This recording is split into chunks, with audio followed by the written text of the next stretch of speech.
So you may see me doing some other things that I did not talk to you guys about. Okay, so if you see something and you're interested in wondering what I'm doing, just let me know, okay?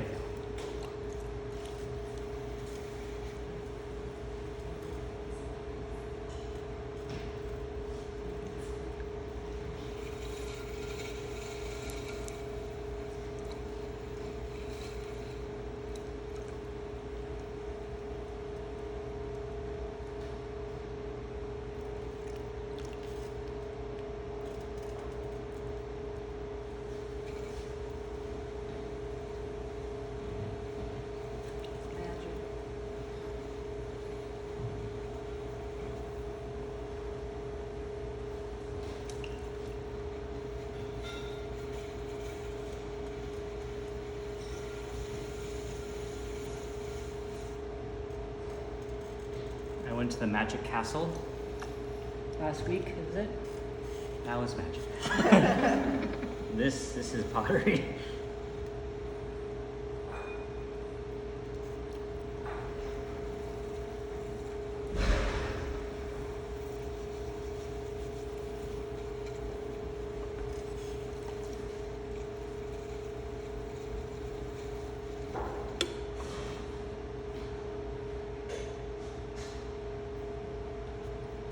It's a little thick. I'm just going to go down a little bit more.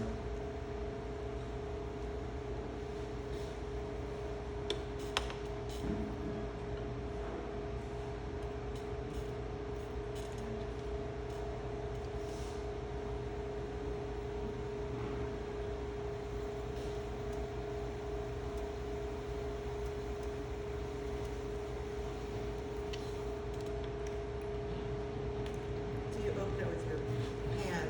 In this case, I did because it's kind of Because it's so big. heavy? It's big, yeah. So I usually use what I have more power doing, but when you do it, you have to have like a consistent pull, not just kind of pulling, because you'll find that the clay at times has some soft spots and some hard spots, and so you can't pull at this consistent rate thinking that it's going to open evenly.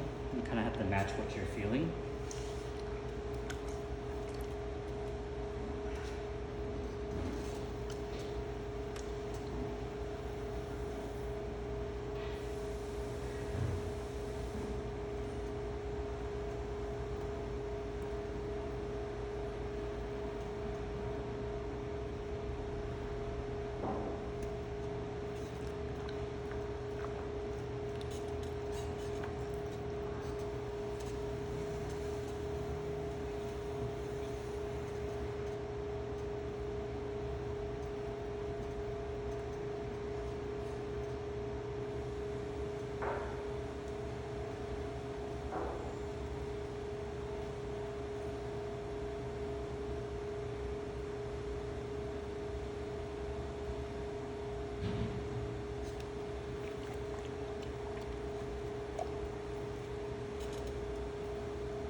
When I pulled it, it was a little bit thick on top, so I'm making it a little bit thinner. So I'm starting my pull at the very top third.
cylinder.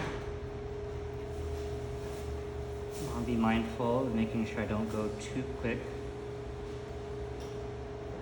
Making sure I hit every level as I go up.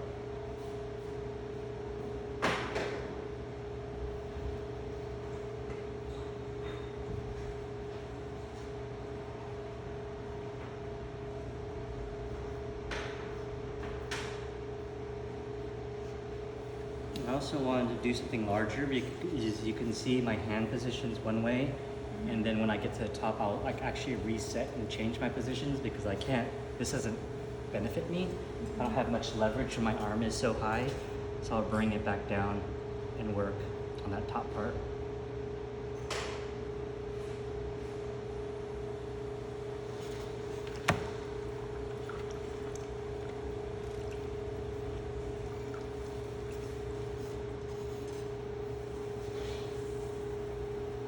When we give directional change to our pieces, the cylinder that we start off with will get smaller.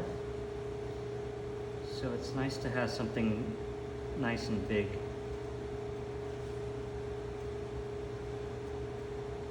So we don't end up with this tiny little pot.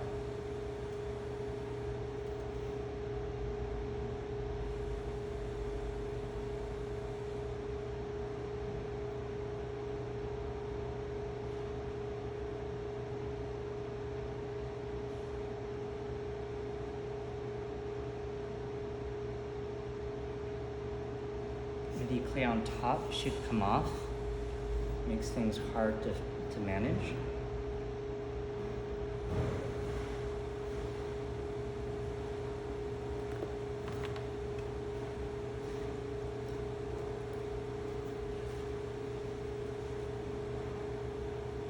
Getting the water out.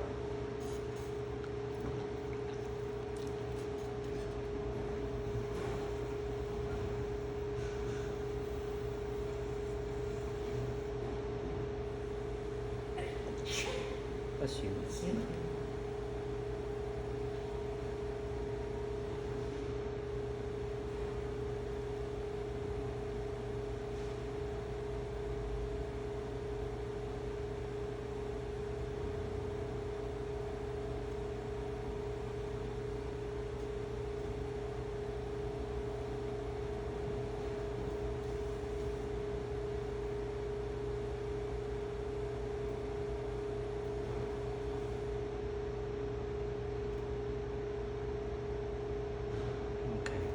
So we got our cylinder, okay? Now,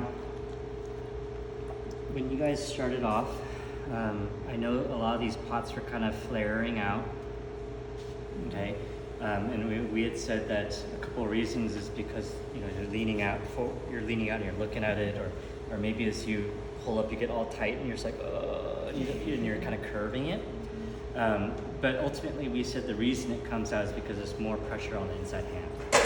Okay, and so what we're going to be doing is intentionally using that pressure to bring it out, right?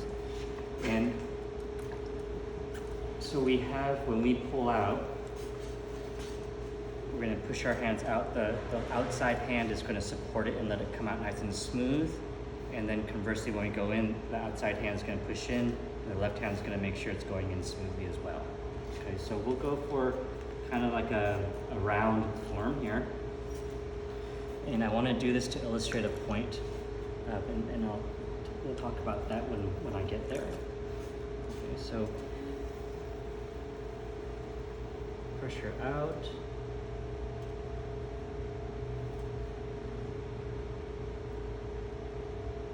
And we don't want to bring this out too much. We don't want to stretch it too much, just enough. So I'm going to come out, after I pushed it out, I'm going to come out with that same amount of pressure, bringing it all out. And then that's about where I'm going to stop. I'm going to bring it up straight again. Okay.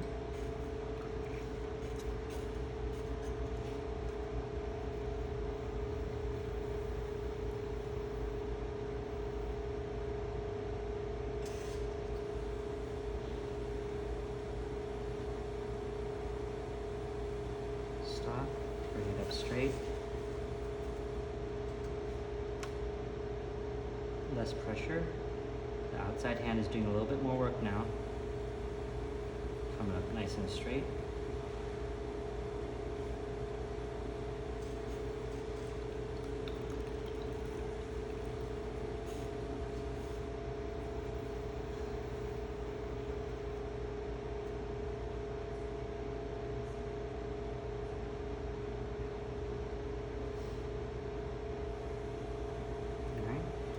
Start coming back in.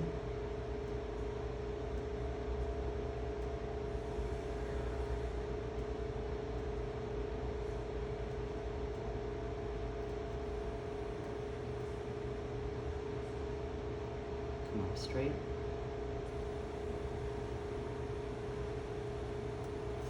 Okay, so we can start to see that this happens very gradually. That's why those time-lapse films on YouTube are pretty cool.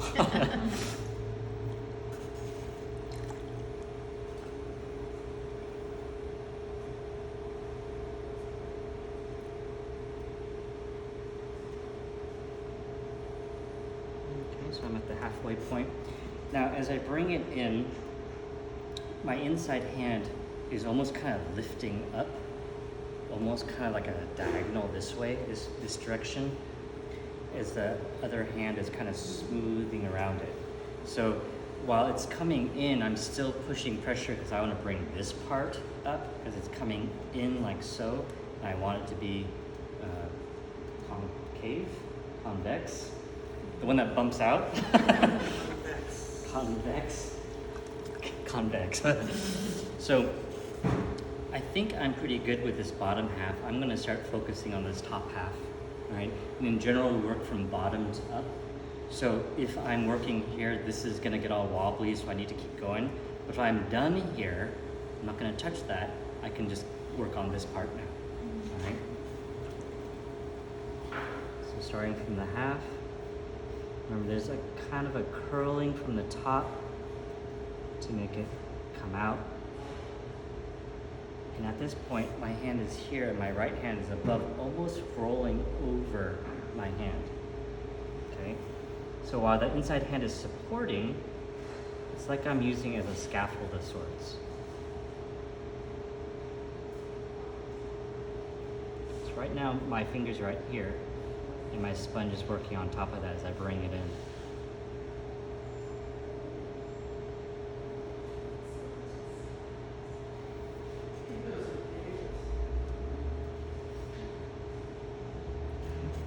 A nice tool to use when making curves is a rib.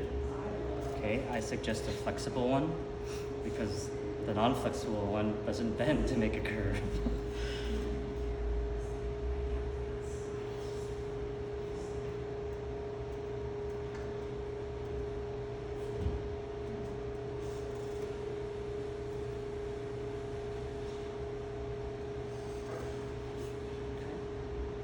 I feel like I want to work on this a little bit more, and there's like a little indent here. And I want to make that a little bit rounder and push that out. So let's go do that. Start from here, push that out a bit.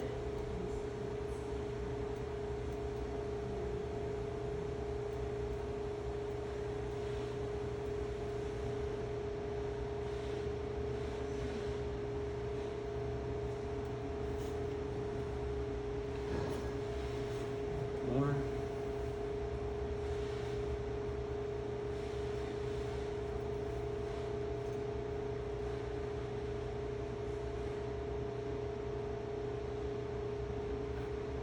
I'm happy there. And while the rib makes it nice and smooth, it kind of like creates a larger area for your other hand to depend on. Instead of a point, which is your fingers, you have a nice smooth ridge that you can use to help shape. Okay, so now we're gonna come and work on this top half.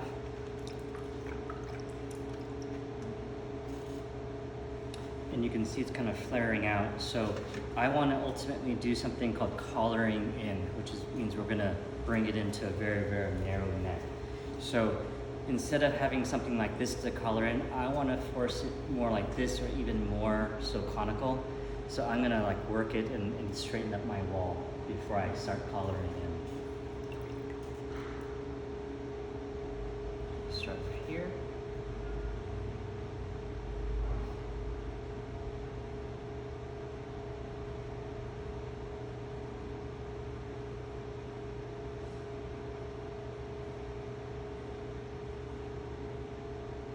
Start to angle it in.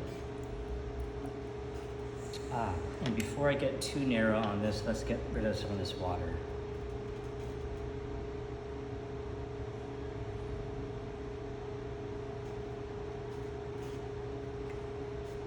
So let's start up again.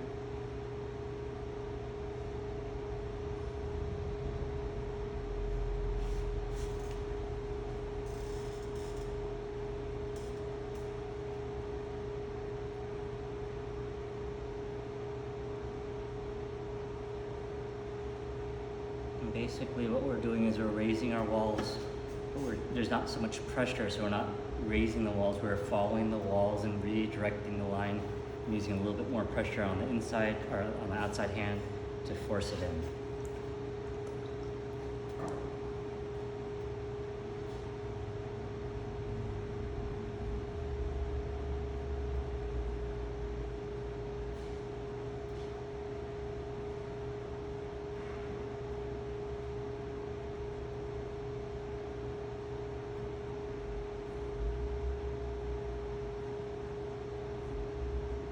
Okay, so I feel like I'm at a comfortable position to start coloring in. And a tip on making things narrow and coloring things in. The clay has been expanded out. Okay, now we're gonna compress it back in. That same amount of clay is gonna take less area now. So this clay has no choice but to get thicker. And what you'll see, and to some extent you can kinda, not yet because both my fingers are on the inside, but what we'll see as I color it, you'll see like these tiny little micro ripples. And that's the clay kind of compressing and kind of folding in on each other. So when we color in, and the collar in is very simple. You simply choke your pot, basically. And ironically, but maybe not, this is actually called the neck of your piece. So you have your foot, the belly, the shoulder, the neck, the lip. All right, so we're actually choking this thing by collaring it. So nice wet slick hands.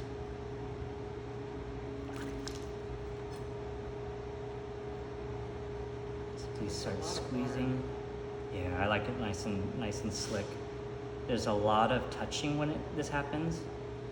A lot of my body, my hands touching it, so there's a lot of surface touching. And so I don't want there to be this tension and grabbing and pulling. So the water is going to be very helpful with that. So do that one more time.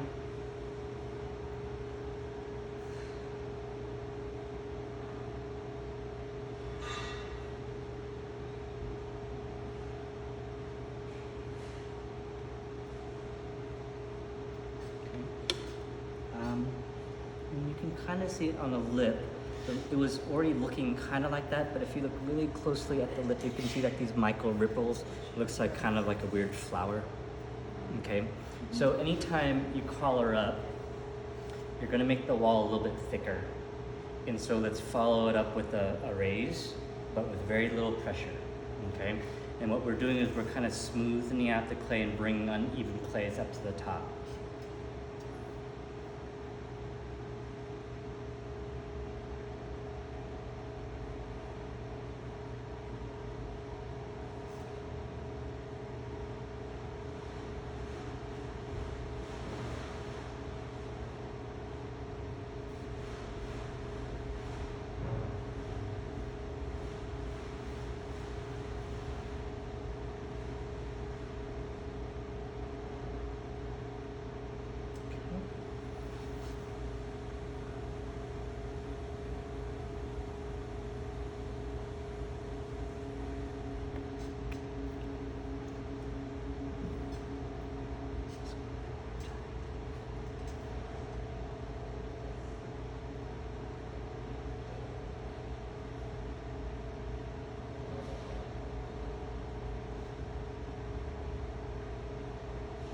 Sometimes if your hands cannot reach, they have something called a throwing stick. It's basically a long stick with like a big egg type shape, and you can kind of put it inside. And that ball kind of works as your hand, and you go inside. You can also use a wooden modeling tool.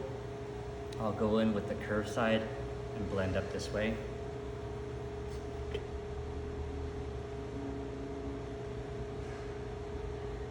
So even though I can't reach with my hands, I have tools that can.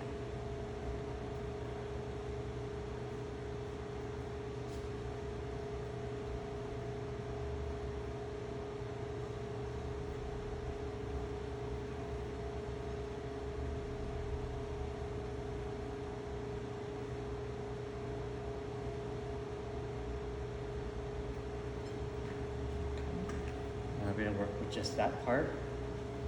I'm going to collar that as well, so same treatment kind of going in.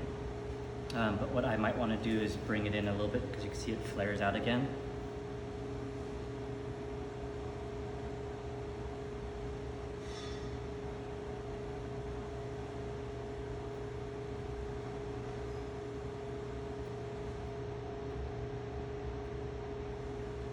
So if at all I can help it, I'll try to raise my walls conically before I start to collar in, because I feel like I have more control doing that, especially because I have one hand on the inside and one hand on that side. When I do this, I can't feel the inside of the piece, I can't support it.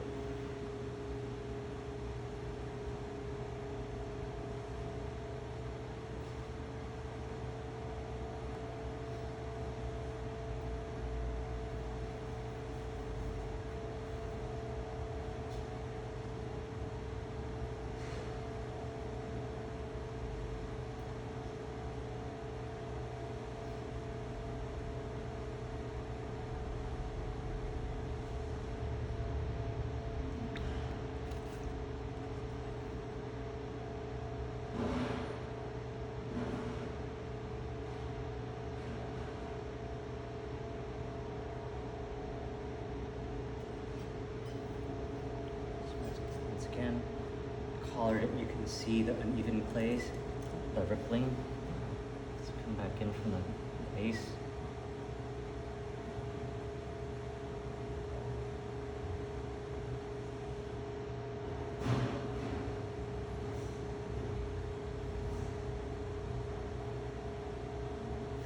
Once again, you could see that ripple, excess clay. I don't know. You measured it out in grams. I thought someone would be curious to know, so I measured it. It came out in grams, so it's like 3,300 grams. I'm not English. I'm American. I don't know this other systems very well. I don't know how. I don't know. So let's put back in my tool.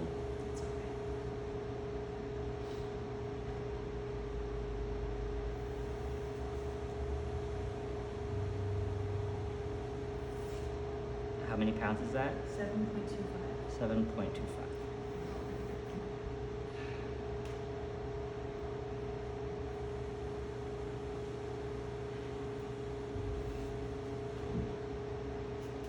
Hold on. I want to try to do this.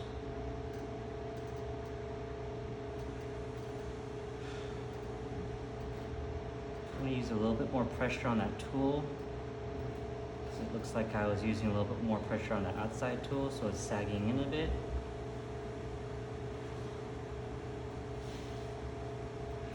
So I was able to raise it up a little bit on the outside.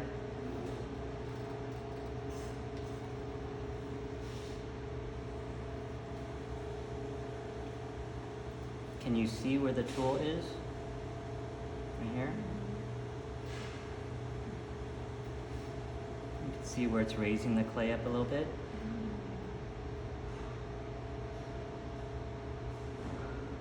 So it's not 100% feel. You can kind of see it sometimes.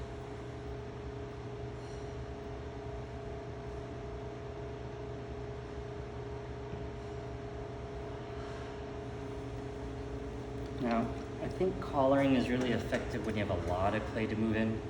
So if there's a little bit of clay like this, I'll probably just use it with, just like I'm raising my walls. or if I'm going to try to bring it in and make it conical by raising my walls rather than collaring the clay. So what I don't like about collaring is that you're basically grabbing this clay from all directions, and you noted I had a lot of water, so it's nice and slick. But that water, as you know, goes away pretty quickly, and then you're grabbing clay and it's rubbing really quickly. And so you're grabbing this whole thing, it torques everything underneath it. So if you didn't notice, the clay was looking a little bit weird each time I collared it, like it looked uneven again. And so I had to come back and fix it. I do not like collaring for that reason. I think it's an inferior technique, to be honest. But sometimes it's necessary if you're moving a lot of clay in and you want to do it quickly for whatever reason.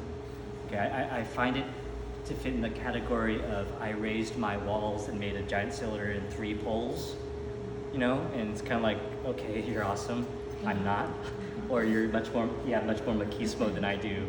I don't give a shit, right? You can bleep that out. So same thing, like collaring is like, it's very showman-like. It's like, whoosh, watch, got all narrow. But we really don't need to do that, and I think it causes more problems if you're learning to do it. Okay, so while it can be helpful, really think about why you're doing this thing, okay? What was the better way to do it? Basically, using your hands and bringing it in. So when you raise your walls, you can raise it straight, you can raise it sideways, and you can raise it in. I would say have both hands on both sides and work it in. Yeah. And it's not that much harder to do, and you guys already have that skill set.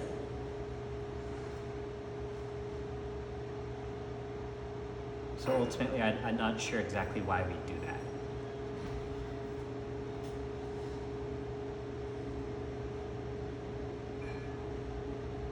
And that's coming from someone that used to do that a lot. So like, I thought that was the way. Yeah.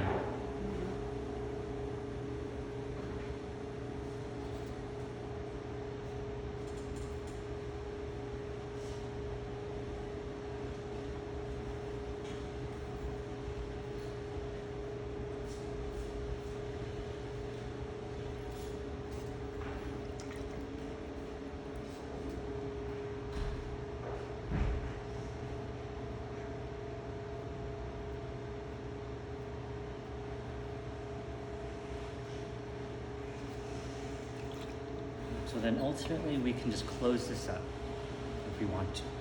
Okay, so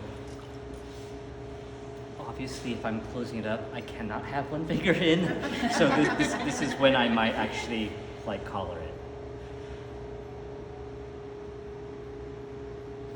But even still, I want to come back in and clean this up.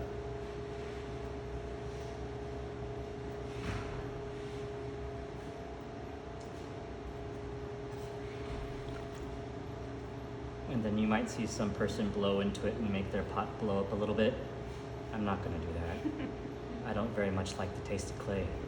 Does it blow into it? Yeah, so then they'll blow in. It expands a little bit? Yeah. Oh. Hey, look at that. And then they have clay on their mouths, and then they got to wipe their mouths. And So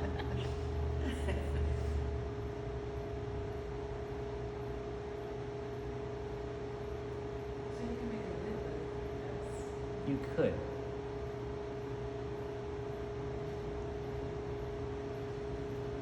See that clipping again at the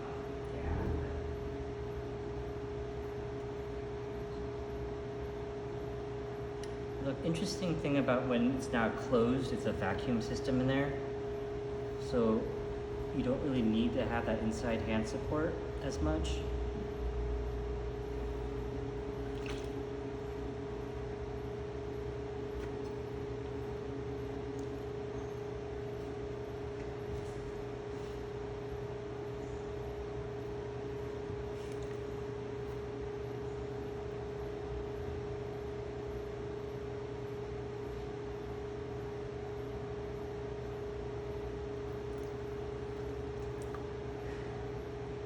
So if my friend, the big, ginormous Marine, who would make hundreds of cups and wedge like 100 pounds at a time and he would make these shapes like what we're making, except he was military background, so then he would add like these little fins down here so they look like bombs. His fiance at the time was a marine biologist down in San Diego, and so they went down one time and he placed these bombs down like in the bottom of the ocean floor. And the Coastal Guard's like, what the hell are you doing? Like, that's not cool, because we don't know if these are live or not, right? And he's like, oh, there's ceramics. He's like, yeah, we don't know that. We'll bleep that part out too. I didn't say his name, but we're cool. Like performance art, kind of. Kind of. I think he thought it was funny. Just a prank. Sounds Yeah, like to me. he was just being funny.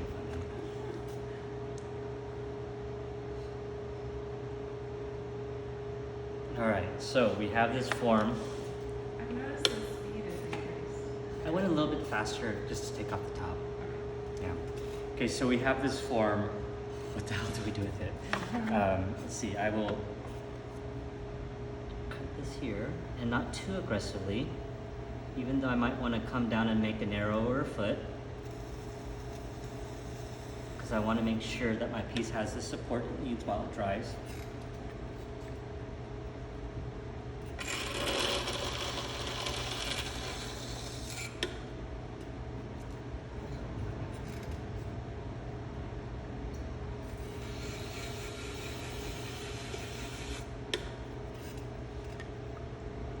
And then we can take this and cut it.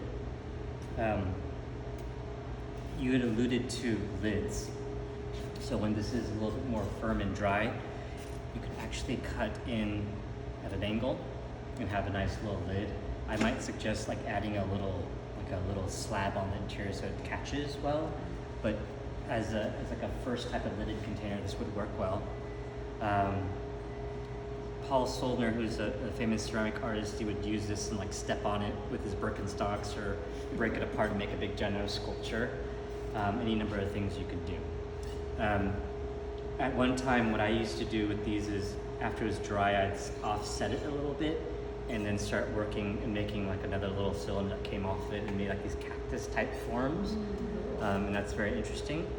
But there's any number of things you could do with something like this. Okay, but you could also squeeze it, you know, and it's like a pillow, so it's kind of funny. I would probably manipulate this more when it's like leather hard, so you're not leaving marks, it's more intentional. So like a wooden board on both sides. This will stick. It's composite wood. But you could do something like, yeah, this will stick, but you can pat it down and kind of make different shapes with it, triangular shapes, whatnot. Okay. The collaring was what I wanted to show you, and also giving directional change. Right. So as this is the last week that you guys can create things, attempt to make something that's not just a cylinder, because I know that you want to. Right. So make anything else that you want. Okay. Any questions that we? I have one that probably will never be relevant to me, but if you have this and it's got air trapped inside, Mm-hmm. what's the science of putting it in the kiln? What happens to it? Yeah, so the air will expand, and depending on how fast the kiln is firing, it may break your piece. However, when you're trimming it, poke a little hole in it, and the air will fizzle out. And it's air, so a pinprick is fine. But I'd go in and just kind of shimmy it a little bit so it's a little bit bigger, so the air can travel through just easily. Then you can have like a sculpture of sorts. Yeah. Good question. So yeah, generally speaking, if you have something that's closed up like this, you want to pop a hole in it somewhere. Okay, whether it's going to be a functional, it's going to be a spout, or it's just on the bottom that's not visible. Okay. It doesn't need to be very big. I would make, so you pointed out that your pieces look smaller when they come out of the kiln. And they'll get smaller when they come out of the glaze firing too. It shrinks each time. So long as the hole is big enough that doesn't shrink and close up, you're fine. So yeah, I take it and kind of jiggle it around, make it a little tiny bit bigger. In the leather dry time? Mm-hmm. And you can even take like a little drill bit if you want. You see me work with the drill bit to make little holes. You can do that too. Yeah. Questions? Okay. You're coloring. Where are you feeling it most? Mainly it's here, So this like right? This whole Uh-huh. edge Uh-huh. right here. And then I, once again, will wrap around for support, but mainly it's this. Okay. Yeah, make sure it's nice and slick. The thinner your piece, the more likely that coloring will torque your piece and twist it. And that's where I started to stop doing it, was when I was making thinner pieces. I was like, oh, this coloring doesn't work. Not for me, not here. So, Lost the beginning. How much of the clay we used? 7.25 pounds, 3,300 grams. Same of. I mean, it's heavy. It's a lot of clay. It'll be heavy, yeah. Yeah. This is beautiful. Let's see how I did. What is it? So the walls are still relatively thin. We would trim more here, like so.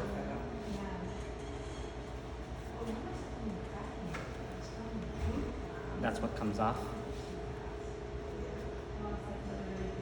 So not bad. Okay. Yeah, it's cute. Month ago. All right, thanks guys. Because I was kind